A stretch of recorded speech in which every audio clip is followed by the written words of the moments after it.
why you should avoid gluten and dairy is because they can cause inflammation in the body.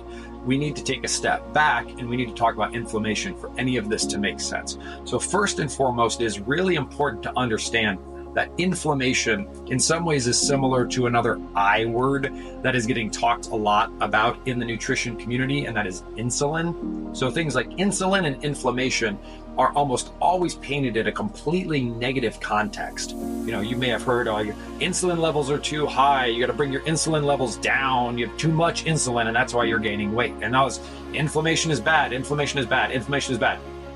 It's extremely important to understand that saying inflammation is bad is a little bit like saying coughing is bad. Coughing is not bad. If you didn't have the ability to cough, you would have no way to clear things out of your body, right? Coughing is a natural reflex of the body. It's only when coughing becomes excessive or chronic that it becomes a problem. And similarly, saying like insulin is bad would be a little bit like saying testosterone is bad or leptin is bad or any other hormone or enzyme is bad in the body. They're not bad. It's when they get out of balance, they're too low or too high, that they can become an issue. So I'm saying this to make the point that, first of all, inflammation, insulin, but not just all I words, but those are two words that are commonly brought up as bad, are not bad in and of themselves. In fact, if you didn't have any inflammatory response in your body, it would likely be fatal.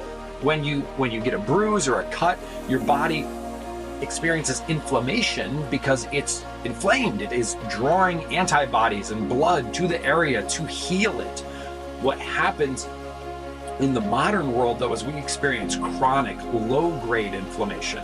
And that can be very, very damaging, just like continuously coughing could be damaging. Too much of anything can be a problem, right? So inflammation is not a bad thing, and you do need some of it. Back to gluten and dairy now. This is important, right? So if we thought that inflammation was just bad, period, inflammation, evil, it's the devil, then you could say there are foods that are neutral. There's very few foods that are neutral. And then there are foods that are inflammatory and foods that are anti-inflammatory. And you could say like inflammation was just purely bad. You can have zero inflammation. Then any food that caused any inflammatory response would be prohibited, no matter if it had other health benefits. Because we would say, look, inflammation is like cyanide.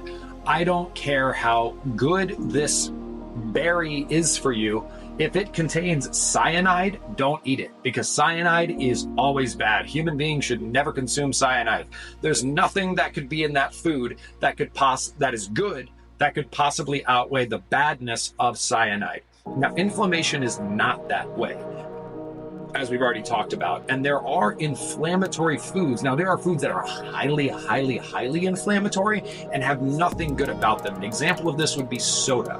Soda, Coca-Cola, Mountain Dew, so on and so forth, are highly, extremely inflammatory foods that have no redeeming qualities. So clearly that's bad.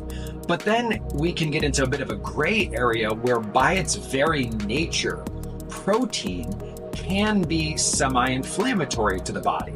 Consuming any form of protein, there are some that are more inflammatory than others, but as a general rule of thumb, protein can be inflammatory for the body. Now, if you don't eat protein, you die. It is literally essential for life. That's why you've heard of essential amino acids.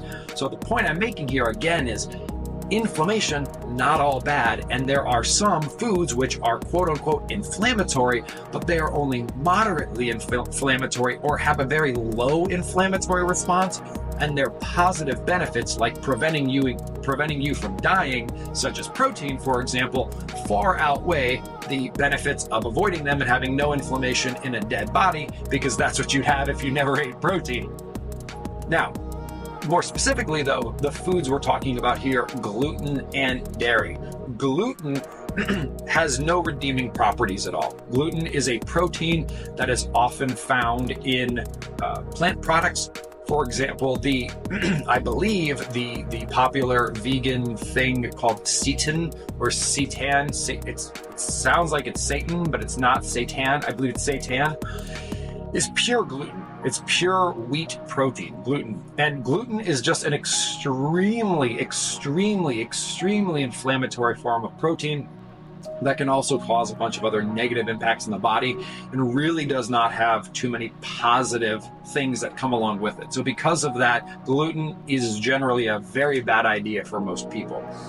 Dairy, right, and be clear, like gluten is we can't really compare gluten and protein. Like it's comparing gluten and dairy. Comparing gluten and dairy is a little bit like comparing apples to, well, whatever. I'm not going to use an analogy. It's just clearer to explain it directly. Gluten is a specific protein. Dairy is an entire category of food. So it is very easy for us to say gluten, a specific protein, it specifically highly inflammatory, very little positive benefit, means lots of bad, very little good, get rid of it. The less gluten you eat, the healthier and happier and slimmer you'll be. High five, easy breezy. Dairy is a whole category of stuff. So there are things within the category of dairy that are going to be quite inflammatory and not really have a lot of benefit and potentially have a lot of other negative aspects to them.